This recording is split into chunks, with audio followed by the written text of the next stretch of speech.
So Abhishek, thank you very much for talking to me and the people at the University of Waterloo today. I know our discussion is going to be very valuable to them. One of the reasons it's going to be valuable is that you occupy now a number of interesting roles, one more oriented in an academic direction, and others more oriented towards the business community. You very valuably, I think, split your time between these two different roles. So I thought I'd begin just by asking you to describe those roles and really how you would summarize the work that you do. Well, first of all, thank you, Peter, for the opportunity to speak to the folks at the University of Waterloo. I think it's an interesting time when we're recording this as well, in the sense that AI really has entered mainstream consciousness and I think discussion.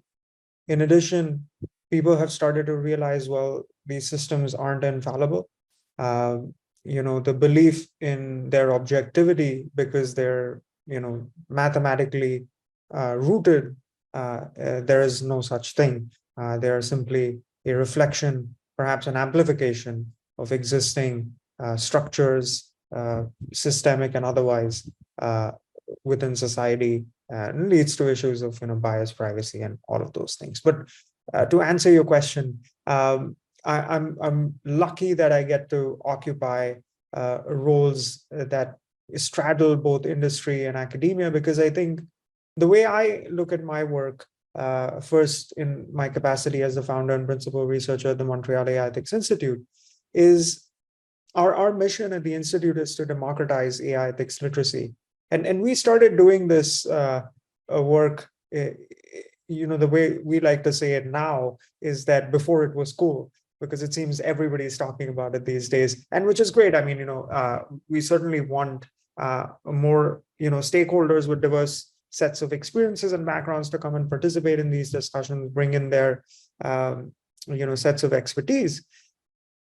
We want to make sure that the discourse around this is well informed.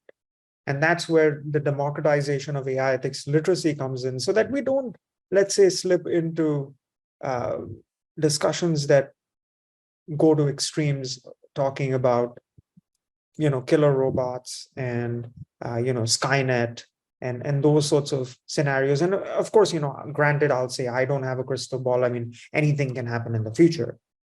But when we're looking at what work we need to be focusing on, the harms that are, being imposed on people today, it requires a degree of understanding of nuance. And the aspect of democratization as a part of that aspect of my work is really important, because just as is the case with a well-functioning democracy, people need to be very, well-informed so that they can participate meaningfully.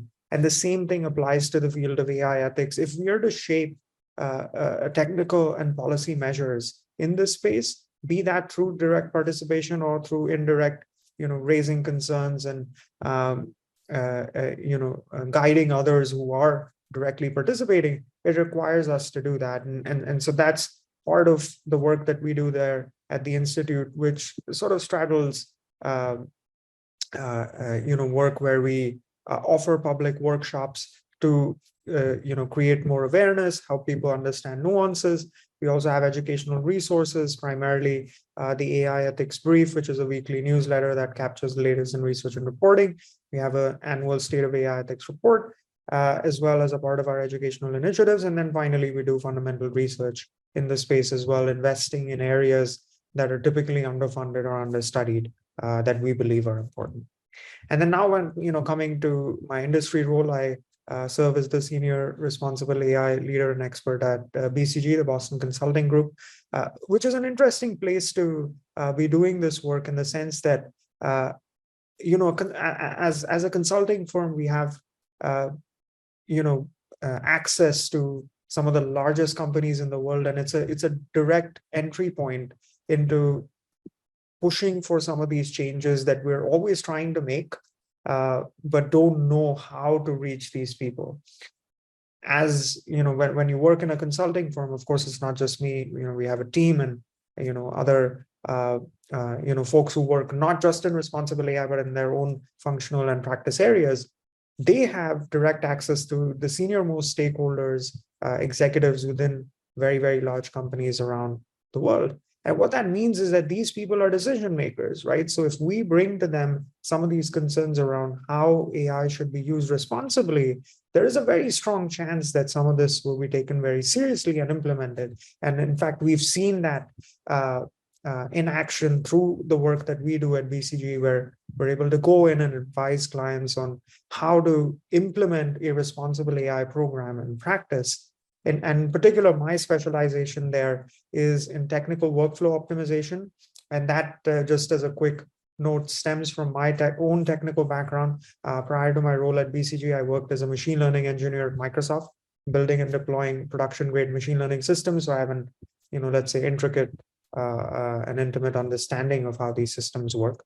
And so we're able to take that technical knowledge to our clients and in setting up organizational structure and governance to complement those technical workflows, so that ultimately our goal with what we do advising our clients is to make sure that the responsible AI programs are actually successful and sustainable. Sustainable, not in the environmental sense, of course, in the environmental sense of making sure that the footprints are well optimized, so that we don't have let's say an adverse impact, but sustainable also in the sense of making sure that the programs actually survive past this threshold, let's say, of 3 to 6 months, where there's sort of a honeymoon phase where everybody's excited about doing this, and there's a lot of eagerness for people to donate volunteer time to do this work, but there's only so much you can achieve in a short period of time.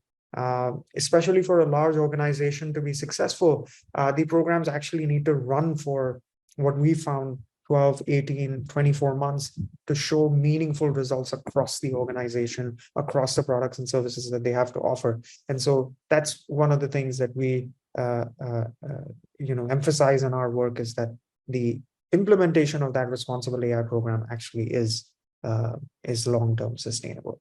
So that's sort of my split between industry and academia, which there's a strong synergy because I'm able to take insights from one and apply them to the other. Well, it's a fascinating combination, because basically what you've described, if I was to summarize it, my understanding of it at least, it would be that you have a strong focus on the ethical side. You're aligned with an organization that is doing much thought and research around this. At the same time, you have a very strong connection through the Boston Consulting Group, probably more than a connection, with the higher echelons of the business community, where the work you're doing on the Montreal AI Ethics Institute can have an impact. But on the other hand, and then the third leg of the stool, if you like, is you have a strong technical background to be able to have the technical knowledge that enables you to combine those three elements in providing good guidance to organizations. So you understand how it technically works, what the capabilities are, you understand the strategic implications, and also you have a strong focus on the ethical aspects. So it's a wonderful combination, and I'm grateful to you for sharing your knowledge. I think I'll move to the question that I've got for you on the dangers that our AI is argued to pose to society today. We've seen a number of letters and statements by prominent people around the dangers that AI poses. And so I wanted just to get a take on how concerned you think we should be. And that's my question. I mean, I think, the fact that we have so much attention and discourse around this means that there is some, kernel of truth to it all, right? But I think where discussions are going at this moment when we're recording this, interview in mid 2023, I think some of these discussions and the way they've been framed have gone to certain extremes where, folks are saying, hey, human society will be destroyed, right? And again, I don't have a crystal ball. I can't say, hopefully not is what I would say, right? But I think, given my own technical background and having worked in this space for many years, I think what I see is that the real dangers that we're seeing today and that we have been seeing for years already are some of the core issues around the impacts that bias systems, for example, have on people who are already marginalized, right? A lot of public attention was sort of kickstarted by the work that was done by Julia Angwin way back in, I think, 2015-16, when they analyzed the Compass program, looked into, there were sort of disparate impacts in terms of how recidivism scores were being assigned. And, in the case of the United States, historically marginalized populations were penalized more than those who were not. Predictive policing was another huge area. So those are sort of concerns that are real and have been having real impacts on human lives for a while now already, and will continue to do so until we're able to find solutions that scale and that help to fix those issues. Then there are issues around how some of this data, especially if we look at the current paradigm of machine learning systems, a lot of it is very dependent on having access to high quality large data sets. Even in the case of recent GPT releases, there was a fantastic piece of investigative journalism done by the group at Time magazine that found that there were workers in Kenya who were paid far below minimum wage, even in their own currency, to annotate, prepare data sets that then serve as the foundation for building some of these AI systems. And then, when we're talking about maybe more, current contemporary risks, because these things have been happening for a while, the risks that I think are quite the dangers that I think we need to be paying a lot of attention to is the asymmetric distribution of power, in terms of who has access to that compute infrastructure that is required to build state-of-the-art systems today, who has the distribution networks to be able to bring those products out to market, who has control over data, is that data even being fairly and ethically collected? We've seen tons of discussions right now around copyright infringement, IP issues, especially as it relates to the creative world with systems like Stable Diffusion, Dolly, Midjourney, that each of which have been trained on data sets that have scooped up work of artists without necessarily their consent. And some of them have proposed, some of these products have proposed opt-out mechanisms, but that doesn't undo the damage that has already been done, especially to some folks' livelihood. And then maybe just as one last contemporary danger is, and perhaps it's I would say less of a danger and more of an opportunity, in the sense of, if even we're doing this in the context of the University of Waterloo. So to think about the education system, where a lot of concerns, of course, have been raised around plagiarism and using ChatGPT to do assignments and essays and everything else. And I think that point has already been debated quite a bit.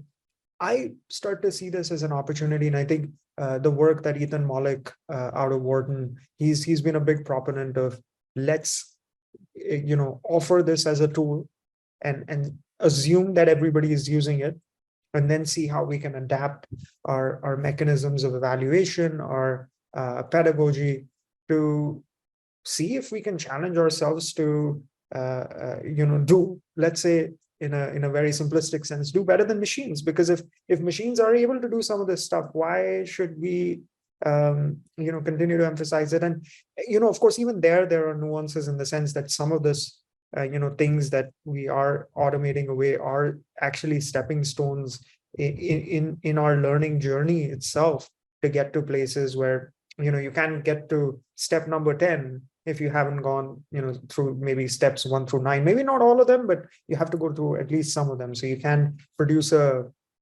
let's say a Shakespeare style masterpiece without having gone through the process of creating drafts and doing all of those things, making mistakes and learning from them. So there are those risks, dangers that are, I think, very current, contemporary, and those are the ones I would hope that we as a community pay more attention to, rather than things that are, let's say, quite far away and might not ever come to pass. And maybe I'm going on and on, but maybe I'll say one last thing here. I think the framework for evaluation of this, right, is the classic matrix from the world of cybersecurity of looking at the likelihood of occurrence and the severity of impact, right?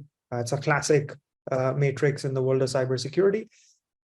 That, I think, is a great framework for looking at some of these risks and placing them in terms of where we should be allocating our time. So, paying attention to things that are, actually high severity, but have a, fairly decent likelihood of occurrence. If something is very, very minuscule, you can't orient your entire life around that, as much as, Taleb would, let's say, balk at that and say, hey, we got to be ready for black swans. Yes, but also, you don't live your everyday life assuming that you're going to be hit by a bus. Not that being hit by a bus is a black swan event, but I think you get the point that I'm trying to make. So I think that's the way I would think about dangers and where I think opportunities lie for those who are looking to enter the AI world, or who are already in the AI world looking to invest their efforts into this work, for them to really choose carefully on what narrative they're latching onto and where they're investing their efforts, because we also have finite lives, right? And finite resources. So we better make the best of it. Okay. I mean, you seem to be saying that there are risks, but that we should make a very careful assessment of those risks and devise responses, perhaps, that are appropriate to those. Many of the people watching this will be familiar with risk analysis in various forms. You describe it in terms of cybersecurity, but certainly that we make a realistic, very calm, careful assessment. At the same time, you're saying, I think, that we can't put AI back in the box, and it's not desirable that we do because of the benefits that we might get from it. Having said that, you're also then mentioned on the previous question the importance of responsible AI and the work that the AI Ethics Institute does around that. And you mentioned the need for programs to be 2 years and things like that. So could you talk a little bit about what responsible AI is, and based on your experience, how we should do it? and that's a great question, in the sense that I think responsible AI captures within it a lot of different areas. There's transparency, accountability, bias and fairness, privacy, safety, security, and when I think about responsible AI, it really, for me, is an approach to designing, developing, deploying, and in some cases, importantly, choosing not to deploy or not to develop AI systems with the ultimate goal of supporting human flourishing. So there's that old concept of eudaimonia, human flourishing. That really is how we should be thinking about it. Now, that the astute observer here will say, well, you're sidestepping the issue of which ethics framework should we be applying? Because there are several, right? And especially in our, let's say the Western or the North American canon, we typically stick to a few schools of thought. But there are others, right? I mean, we can talk about, of course, deontology or virtue ethics, utilitarianism, etc.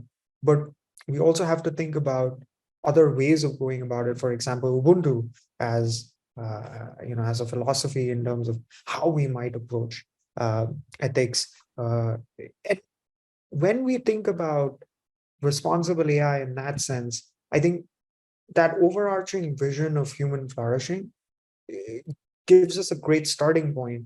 But then, and this is at least my belief, is that it needs to still be localized to people, to cultures, in the sense that maybe the Ubuntu approach works really well in the African context, but maybe it doesn't work all that well in North America. I mean, I'm not saying that it does or it doesn't, because that is to be seen.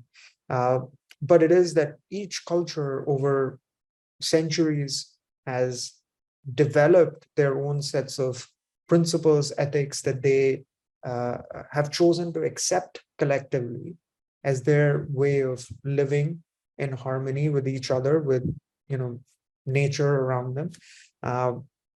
And I think it's important that when we think about responsible AI, that we're also not imposing a single view of what responsible AI is on the rest of the world. And it's in that sense, I think, taking that overarching view and then localizing it for each cultural context, I think becomes very, very important when we're thinking about responsible AI. Yeah, and that makes perfect sense. Different cultures have different values, and so it would seem logical that those values would extend to the approach that they take to AI. Okay, so you've worked with a number of organizations, many organizations, on their use of AI in ways that are designed to achieve their strategic objectives, whatever those might be. In doing that, you advocate a participative approach. I'm keen to understand what that is and why that approach is, you believe, important. So a participatory approach in our view is essential to the success of this, because it also goes back to the genesis of the institute, where when we started with the institute, the gap that we found was that there were significant barriers to entry in terms of discussing AI ethics even. And it might seem bizarre in today's world because it's so mainstream. But if we go back even 5-6 years ago, it wasn't the case. And or rather, that was the case, that there were a lot of barriers. And the barriers were of two kinds. So there were self-erected barriers. So there were barriers that, or maybe I should start with barriers erected by others first, because there was a sort of gatekeeping that happened where folks said, hey, you don't have a background in computer science, so you're not, qualified, let's say, to participate in these discussions. You don't have enough industry experience, you don't have enough academic experience, et cetera, et cetera. And so there used to be a lot of gatekeeping in terms of inviting participation. And then that maybe somewhat led to or reinforced self-erected barriers in terms of people feeling that, well, artificial intelligence, AI systems, they seem to, I think I need to have a PhD in computer science or in mathematics. Otherwise, how could I possibly, make any contributions, right? And so what we realized was, well, that is actually wrong in the sense of, one, this is a piece of technology that is, even back then, was showing promise of transforming society. And now we're, really, I think, seeing it happen in real time. And when there is something that is affecting everybody, I think it's very important that everybody actually have a say in how it is affecting them. And what that means is then, of course, that they be able to participate in shaping both technical and policy measures in steering the direction of development of these systems. So the when we think about that genesis, one example that really stands out to me is thinking about informed consent in terms of data collection, in terms of privacy, not just in AI systems, but in products and services, even in general, in the digital world, on the internet. And we realized that, well, we don't have to reinvent the wheel when trying to figure out informed consent. Both words are important in that. I mean, it's just two words, informed and consent. But both words are, very important. And what we found as we, adopted this very open participatory approach was that there were a lot of great lessons to be learned from folks who came from backgrounds in clinical practice, in medicine, who have used informed consent for years as a part of medical studies, as a part of, let's say you go into a hospital to, have a procedure or to do anything, they give you a form. Now, is that perfect? Far from it. Sometimes they'll just give you a form and ask you to sign, and maybe you don't know what you're signing. But how is that any different, of course, from what we see on websites as well? The point is, though, that the folks in the field of medicine have been grappling with informed consent for a long, long time. So they have some lessons, they have some battle scars that they can share with us so that we don't end up repeating the same mistakes. And so that participatory approach, serves two purposes. One, in the sense that it brings people who are going to be affected by it, which is going to be everybody, as we see AI being deployed today, to come and shape technical and policy measures. And two, it makes us smarter, us as in the people who are directly working in this field, who are, for example, in positions like I am in, where we go and advise clients, or we, do fundamental research and spend all of our time doing this, for us to, cover our blind spots, because again, nobody is perfect. We're not omniscient. As much as people like to, I guess in the era of LLMs, maybe people think that hey, we've captured all of the knowledge from the internet, so maybe we are omniscient. But I think we can quickly debunk that and say certainly not the case. So when it comes to understanding and covering our blind spots, the participatory approach is essential, because you're exposed to views of people who have some of those lived experiences. And if you give me a couple of minutes to share a quick anecdote, I think it'll really hammer home this point of blind spots, which is that years ago there was this North American nonprofit that went to this village in India and offered to dig up wells right in the heart of the village, so that women who it was, at least in those days, and still continues to be in some parts of India today, women who used to go every morning to the nearby riverbank to fetch pails of water. And they said, hey, well, we can save you time and effort. We'll dig this well in the center of the village, so you don't have to go that far to the riverbank, right?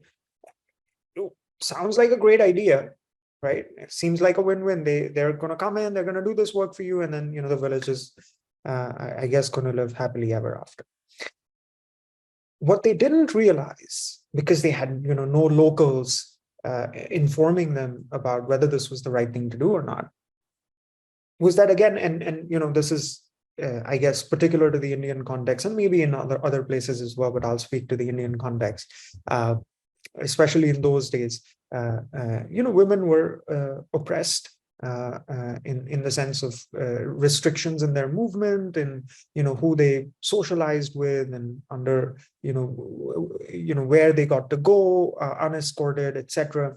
And so the daily activity in the morning of women from the village all walking together to the riverbank to go and get pails of water was their opportunity to socialize outside the scrutiny of men in their lives, to share their concerns, their fears, their anything else that people like to talk to each other about, and to do so in a manner where they were not surveilled, right? And it was something that they wanted to do. They didn't want the well to take that away from them. And what they realized after that project was done, they went in, they still dug the well and whatever, it was that it wasn't used. And it wasn't used because of that exact reason, because the women wanted to have that freedom, that one tiny slice of time during the day. And see, those are the things that, unless you speak to someone with a lived experience, there is no way to know that, right? Or you speak to a local or someone who's involved in that. You cannot figure that out on your own. And so everybody has blind spots, no matter what our intentions and hopes are. We need to do that. And hence, I think a very long-winded answer, but ultimately, that's the reason sort of why we emphasize a participatory approach to responsible AI. So you're saying it's very important that organizations make efforts to enable the participation of their management team and beyond in the decisions that are made around AI and the way that it's used inside an organization. And this seems a very important thing to emphasize, given that in a lot of the people I speak to, there's a sense of, I don't really understand AI and I can't really participate in that. That's something that the specialists should tell us what to do. And you're emphasizing that, no, that's a bad route to take. Exactly. And, I mean, a part of it also is that, it does require effort, right? I will not lie about that. Like if you are, absolutely unfamiliar with how AI systems work, it does require some effort for you to go and educate yourself, to find resources and do that, which is why institutions, such as ours, aim to make that as easy and as accessible as possible. In fact, one of the biggest pieces of output that our institute puts out are research summaries. And what the research summaries are is that they take what are fairly dense, scientific, jargon-heavy papers and make them accessible to the layperson. In fact, we often get back very grateful notes even from people within the AI community who say, hey, thank you for creating this research summary because it helped me understand an adjacent field or subfield within AI where I would have typically not read that paper because there was a barrier of all that jargon and everything else. So all that said, I think it does become very important when that we also don't discount the effort that it requires for people to participate meaningfully, in the sense that you have to invest as well. But how is that any different from, let's say, voting in an election, right? One would hope that you exercise your vote with having informed yourself well. Does everybody do it? I don't know. But one would hope that one does it. And when you go into that process, you realize that, of course, it requires an investment of effort. So same thing goes here, except that I think, where in politics, for example, we don't typically say, hey, there are, barriers to participation. Everybody thinks that, well, voting is, a fundamental right, at least in a democracy. So, we have to go and exercise our vote. And so, I ought to educate myself and do whatever, right? Why then create barriers in AI when AI is affecting everything, whether, and again, here to emphasize, whether you choose to participate in it directly or not, it will still impact you, right? It is there, simple examples like you calling your bank, right? These days, I'm sure, everybody who's watching this has at one time or another experienced one of those voice systems, or maybe for those who are perhaps who have used previous systems, you remember you had to press a lot of menu option buttons to get to where you needed to get to. Now it's just you're greeted by a voice that says, oh, what can I help you with? And in fact, I have an anecdote for this. The first time this happened to me, I was confused. I said, where's the menu? What button should I press? And then you say something and then it's not perfect. It can't recognize you. I mean, obviously the systems have gotten a lot better. The first iteration of those were terrible. But when you look at that, there are issues here, right? I mean, one might think, okay, well, what's wrong with that? Isn't it better that I don't have to press all these buttons? Well, let's pause and think, right? Here, what if you don't speak English in an accent, or you speak English with an accent that is not North American, right? Most of the training data sets for these systems are lead to voice recognition systems that work really well in the North American context. But if you have an accent from some other part of the world, even say Indian, so a lot of the times it doesn't recognize what you're saying, right?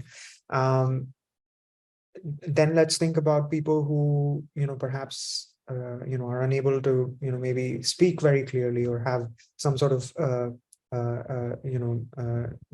disability in terms of speaking. How are they supposed to access the system, right? What about an easy transition into like the first time I encountered the system, I was shocked.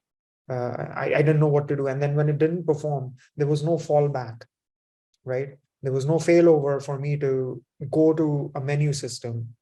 There was no choice given to me. I was forced to use one particular kind of system, right? So all of these things are, considerations in terms of design, even in something as simple as, oh, we made your life better. We removed the pesky menu options, and you can just, state your issue and we'll direct you to the appropriate agent. Not as simple as that. There are many things to consider. So I think that's how to go about thinking about it, I would say. Yeah, I mean, you've emphasized the importance of participation, and as part of what you said, you also, I think, emphasized the importance of education and information within organizations, and probably on a scale that has not existed in the past for most organizations, to enable that participation to happen. I think a very important point. You also work on what's called augmented collective intelligence. Can you talk about that? Yeah, absolutely. So this is part of my fellowship appointment at the BCG Henderson Institute. And it's a 3-year research investigation into looking at hybrid collectives of human and machine, human participants and machine agents working together to in groups to create this emergent property called collective intelligence. And the reason we call it augmented collective intelligence is because traditionally collective intelligence was something that just applied to human teams and human groups, and it's not something that is I mean, it's been there for a very, very long time. That's the reason we work together in teams. It's the reason we band together into a corporation. That's the reason people work together in a university, etc. So it's always that the sum is bigger, or the whole is bigger than the sum of its parts. That's basically what collective intelligence is. That when you bring individual intelligent agents together, the outputs that you get are non-linear compared to if they were all to just work individually on it.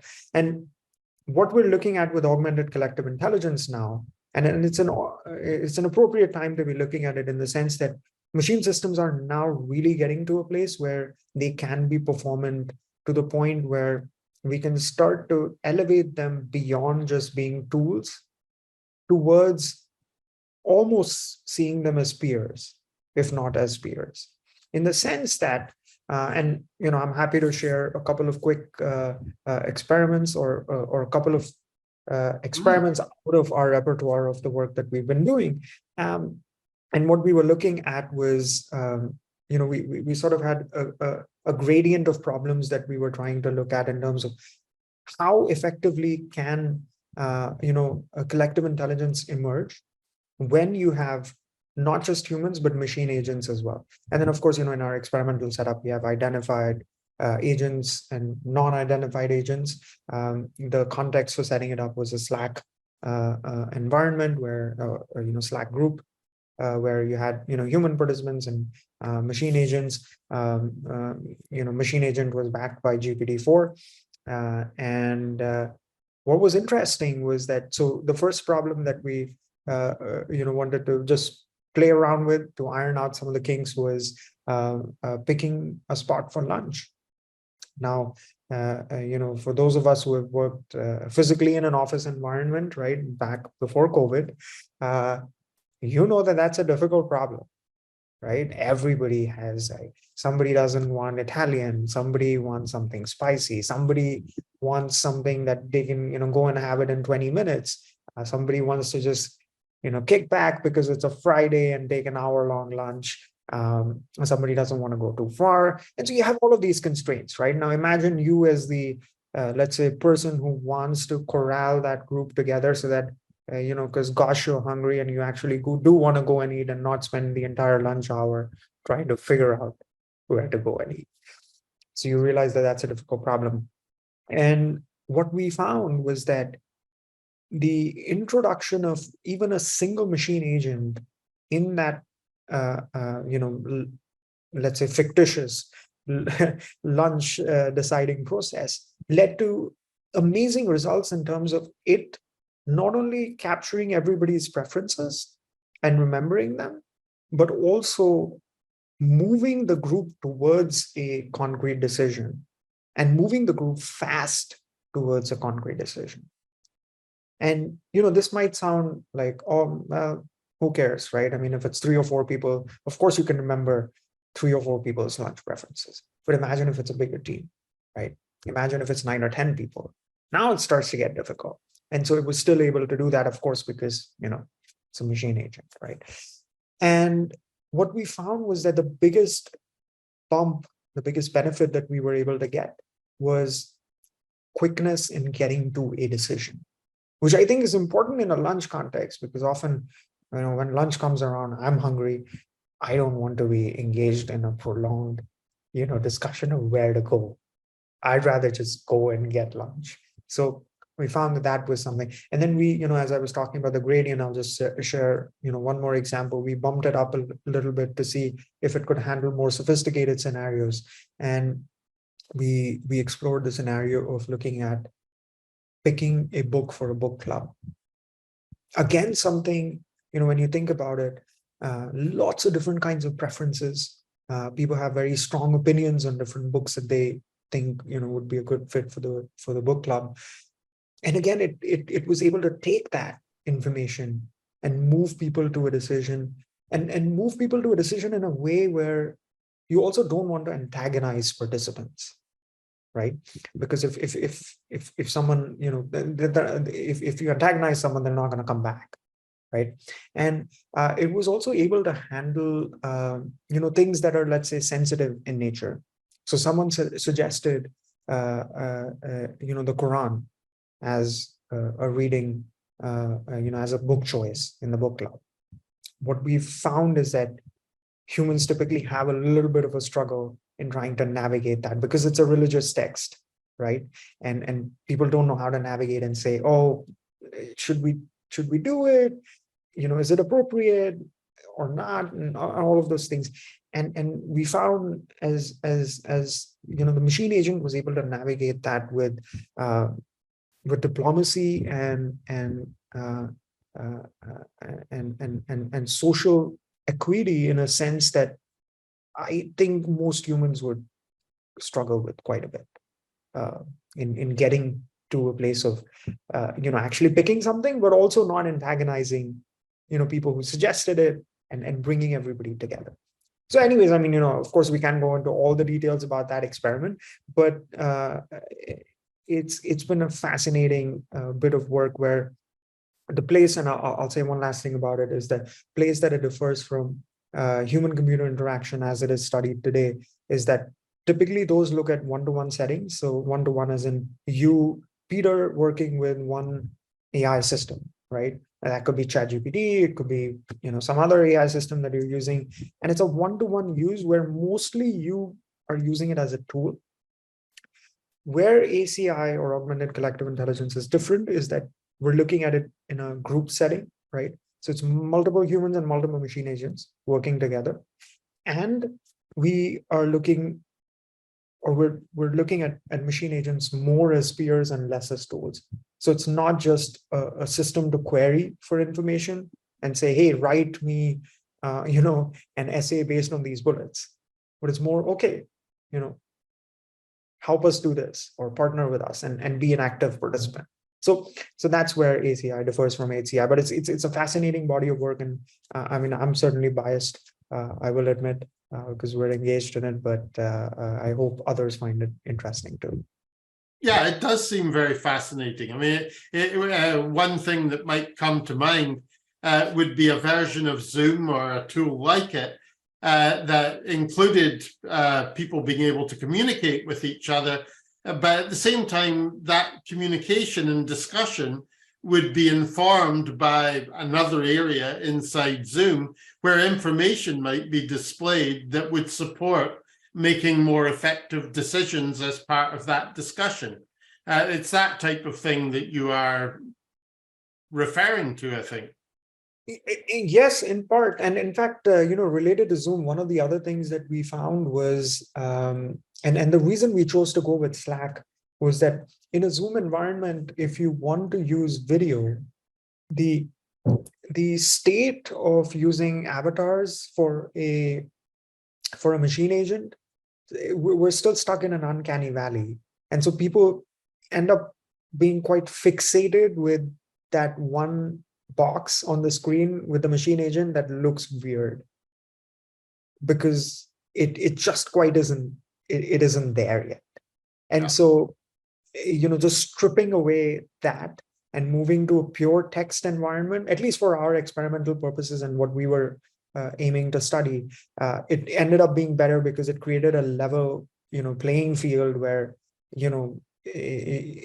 both the human and machine agents are participating almost as equals because the input and output is just text, as opposed to trying to get the machine agent's avatar to look realistic enough and ending up in an uncanny valley where people just always feel creeped out, is really the word, by it. You can imagine that being overcome in the not too distant future. I think so. Yeah, people are, efforts are being made in that direction. And certainly it is getting better. I'll say one more thing here. It's so fascinating. I think when you look back, even last year, metaverse was a big deal, right? Almost everybody's forgotten about it now. Maybe now with the Apple Vision Pro release, the talks of metaverse are back a little bit. Not that the Apple Vision Pro is about that, but the metaverse was, okay, let's try and create, realistic renditions of human beings in a virtual space so that they can interact with each other, right? Or interact with, other entities, systems.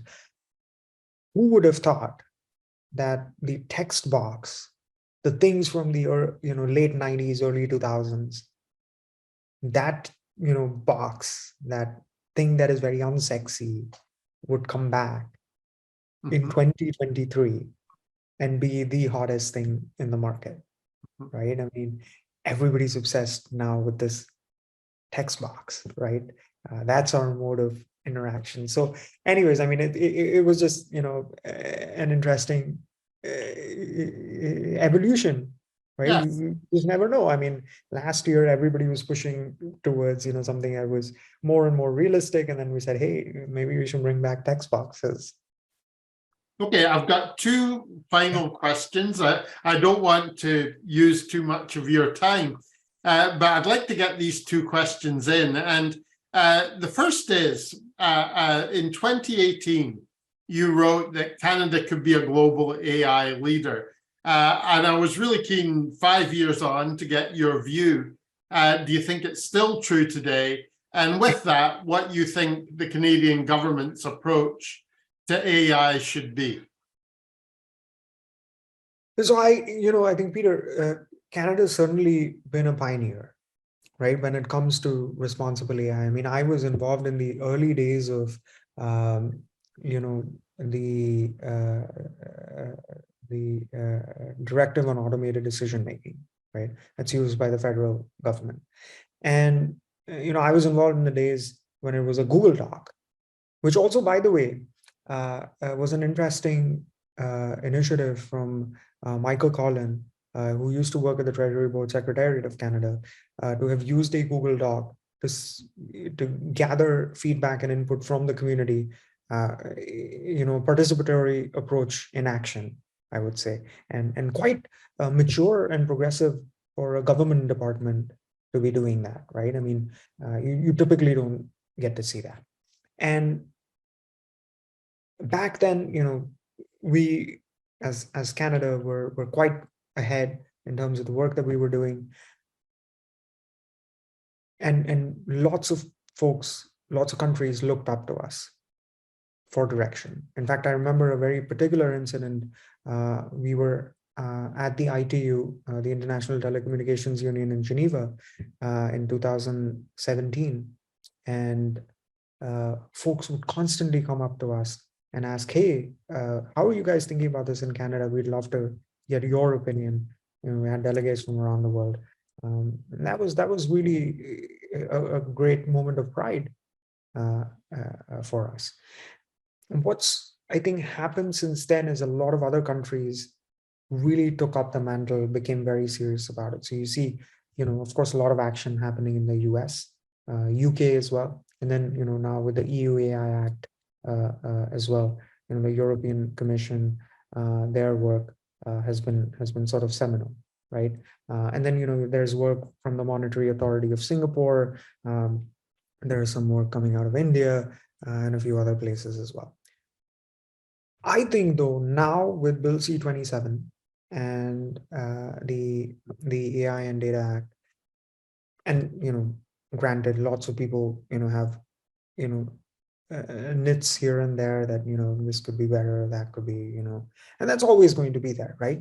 But I think the Canadian government has always been ahead of the game, and this recommitment now, recently with the AI and Data Act, brings us back to the forefront. If you had asked me this question maybe early 2022 or late 2021, I would have said, hey, I think Canada is falling a little bit behind. There's a lot of great work happening in other places, but I think we're now picking up steam again. So I think my ask of the Canadian government in that case would be, please adopt and continue to adopt that progressive approach, that spirit that they exhibited with the directive on automated decision making. And I'll say this, I mean, the world is always looking at us, looking to us for leadership, and this is our opportunity to shine. And good to know that we're moving in the right direction, but we need to keep going. Absolutely, absolutely. Like, don't take your foot off the pedal. Good advice. My final question is advice for the people who are watching this that might be considering a career in AI and are considering the impact that AI might have on their future careers. And I'm curious as to what advice you might like to give them. Hard question often. And I think the second part of your question is perhaps the one that is on everybody's mind in terms of, well, what is going to happen to my career, given that AI is sort of eviscerating, let's say, not to mince any words, eviscerating a lot of tasks within jobs. Because I think that is also another view that we should be nuanced about, which is that jobs are just bundles of tasks, right?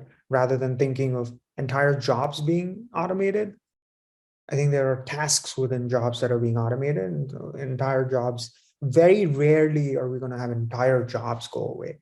But tasks within jobs, those certainly are at risk. So when, the folks who are watching this, my, very practical advice that you can, even as soon as you're done watching this, what you can go and do is play with these systems.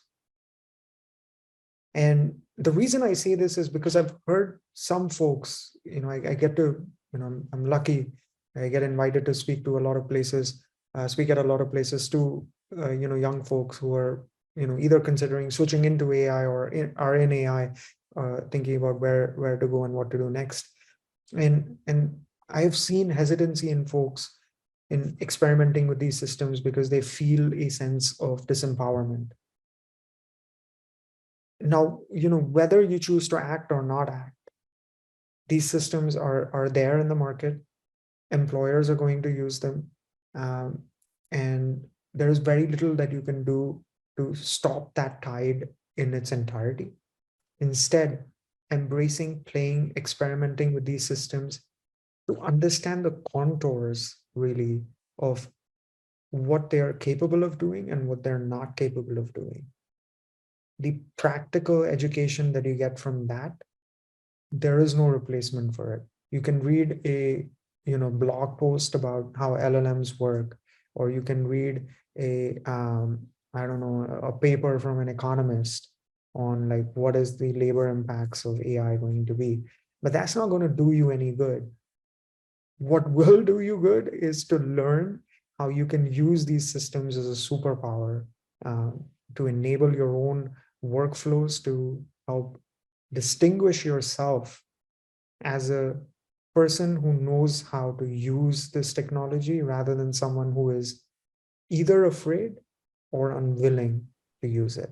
And I think if people start to do that, that's your sort of best guarantee against facing, let's say, significant risks when it comes to, well, what should I do in my career, or will I still have a career ahead? Well, good advice and valuable knowledge in the answers to all of the questions that I had for you here today, Abhishek. I'm really grateful for you taking this time to record this, and if at any point in the future the favor can be returned, don't hesitate. Absolutely, Peter, and thank you again for the opportunity to speak. It's my pleasure, and if folks have questions, of course, you can find me on the internet fairly easily, so don't hesitate in reaching out.